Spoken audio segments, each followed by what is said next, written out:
Hello, this is Sudhir Kumar Dwivedi, Assistant Professor of Law from Gemtech School of Law, Greater Noida. The topic for today's lecture is structure of bill under the subjects drafting, pleading, and conveyancing. Under this lecture, we will try to understand what is the requirement for the bill and what is the basic thing which need to be kept in mind while drafting a bill. First of all, it is important to know what is bill. So, as per section 2H of the Indian Succession Act 1925, which defines the bill, a bill means the legal declaration of the intention of a testator with respect to his property, which he desires to be carried into effect after his death. So, if we analyze this provision of Succession Act 1925, we find that it is a manifestation or declaration of the intention of the testator with respect to his property, which he desires to be come into effect only after his death. So, what will be the you can say the use of the property? Who will take care of the property after the death of the testator? That is generally manifested in the bill. In the same way, section 2B of the Indian Succession Act 1925 defines codicil. Codicil is an instrument made in relation to a bill and explaining after or adding to its disposition and shall be deemed to form part of the bill. So, codicil you can say is a document which is in the nature of explanatory, which explain the bill. If there is some doubt in the language of the bill or something is to be added or altered in the bill. Let's see what are the requirement, what should be taken care of while drafting a bill. First of all, it is important to know that there is no standard form of prescribed by law regarding drafting a bill. So there is no standard format. It vary to, you can say, the territorial nexus. It may have some form in UP, it may have some other form in Maharashtra, but the ultimate motto or a purpose of the drafting of the bill is that it should declare regarding the intention of the testator about his property. And the next point which is to be taken care of is that the language of the bill should be clear and unambiguous. And the third requirement is that the properties should be described with a complete clarity. Another requirement is that a bill is drafted in first person. Always keep in mind that the language should be always in first person. The details of the testator to be mentioned clearly, like name, age, occupation, address, etc. It should be very specifically mentioned in the bill. And then signature and attestation is the most important part of the bill. Signature of the testator and attesting witness with their name and detail must be mentioned in the bill. No stamp duty is required to be paid on a bill. Bill is not required to be compulsorily registered. It is optional. So there is not a legal requirement that will always be registered. It is optional. If the party want, if the testator want, he may get the will registered. Now let's see what will be the structure of the will. This is the it will start like that. This is the last will, testament of me, then the name, then son of, then residence of, there will be a complete address with pin code and all, then where the place where the will was made and the date. So if you see the very basic language of the structure of the bill is start with, this is the last bill. Why this word is used, the last will? Because the last bill is only effective if suppose a person has made 2, 3 and 4 will, but what will be the last bill will having a legal effect, other will be not have a legal effect. That's why it is important to mention like this, that this is the last bill, testament, then the name, then son of, then residential address, then with pin code, then the made place where it was made, and then date. Then it will start like that, that life is uncertain and this is my last will, by way of which I bequeath voluntarily and out of my own free will, in a sound state of mind, my self acquired properties to the beneficiaries as described hereunder. Kindly keep in mind the language which is used in the bill. This is the last bill. The first thing you must be taken care of.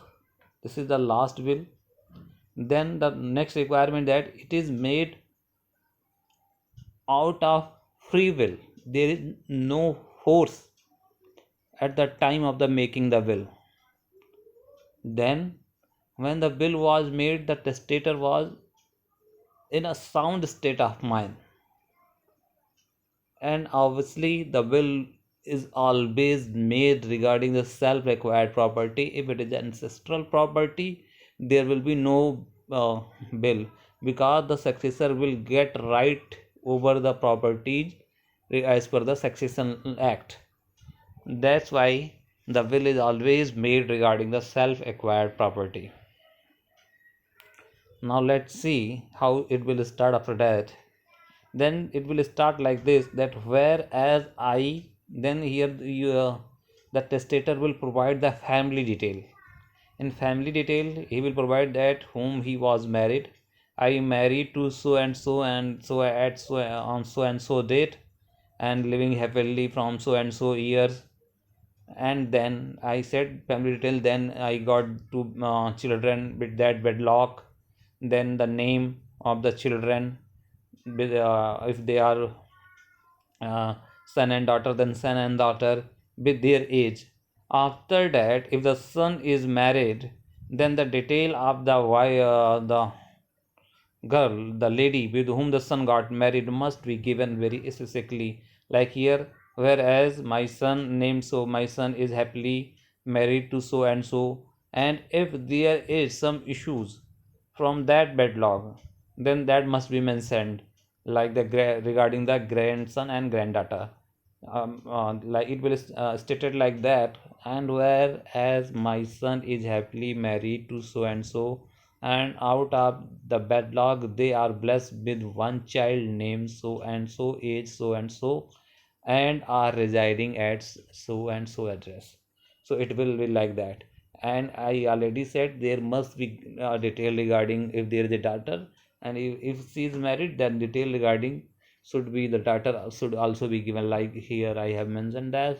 And whereas my daughter is married to so out of that wedlock they are blessed with one child named so and residing at so and so place. So in the bill, a complete detail, the position of the family member must be stated. So it will be easy to understand what is the family situation, what is the position of the family member. So it will be helpful regarding to explaining the bill.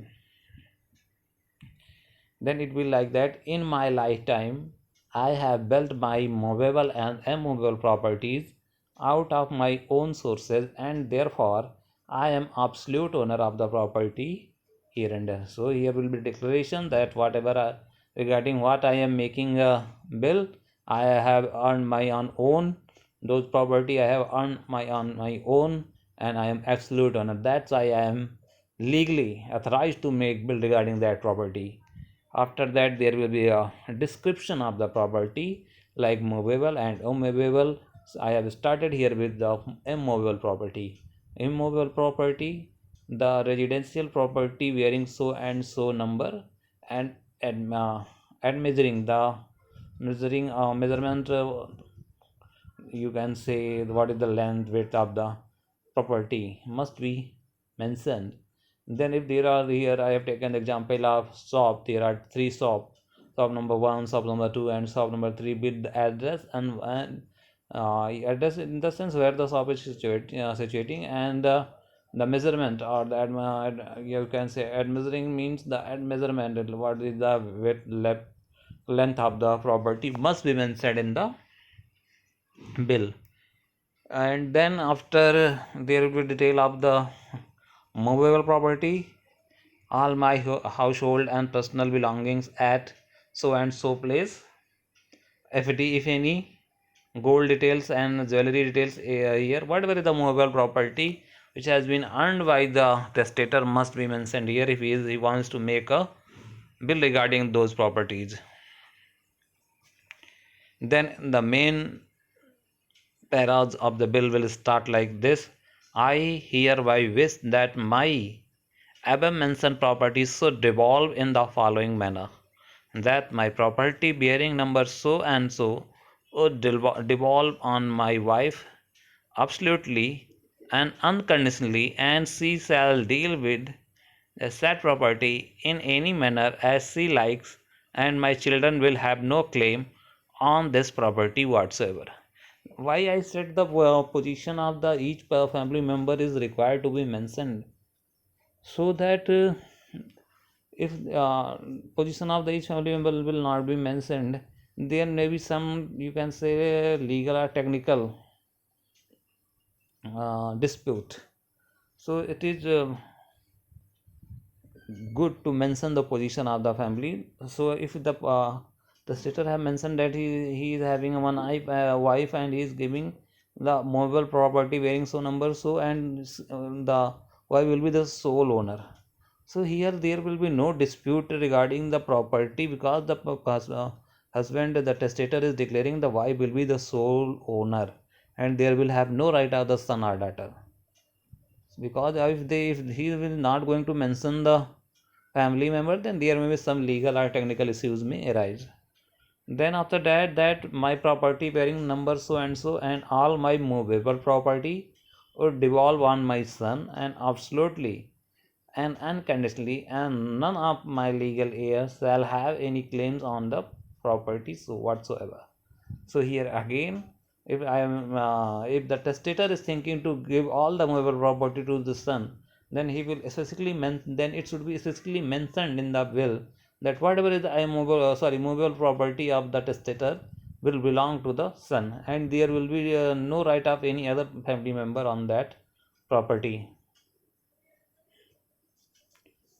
And then if the testator want to give some property to married daughter, then it will be start like that, my daughter is happily married and is well settled in the matrimonial home, and she does not need any financial support for survival after my death.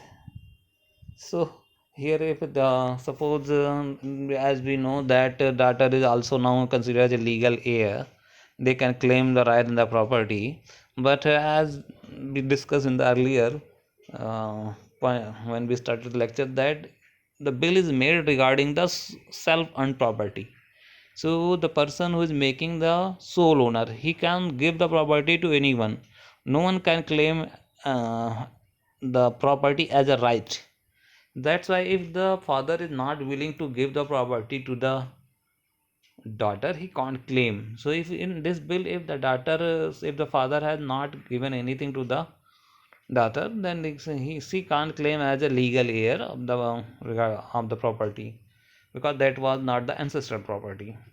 Then it will be like that my present will is drafted in my presence and upon my instruction, and contents of my will have been read out to me and in my own vernacular. So it is very important to mention that the bill was made in my presence and the thing has been read over to me. I have understand the thing, there is no pressure and all things, you know. Then it will is that I declare the contents of this bill to be my last will arrived at by me in the sound state of mind. I always said that it must be mentioned that the person where the testator, while he was making the will, he was in sound state of mind, because if the other party are able to prove that the person when he made the bill was some suffering from some illness, or there was some disturbance in the mind, then there will be doubtful, there will be doubt on the bill. That's why must be mentioned very clearly. Then there will be in witness whereof I so and so have signed this bill here under on this date, year, place, in the presence of the following witness, who are also attesting this bill in my presence and my request. Then sign of the testator, and on the left side there will be in below there will be sign of the witnesses, and the witnesses will declare that the signed by above named testator in our presence at the same time, and each of us has in the presence of the testator signed our name here under as an attesting. So the testator will mention that he is signing in the presence of two witnesses, and the two witnesses will mention that I am signing in the presence of the testator, and I have seen the testator is signing the bill. That's all regarding the structure of the will and requirement of the will. Thank you.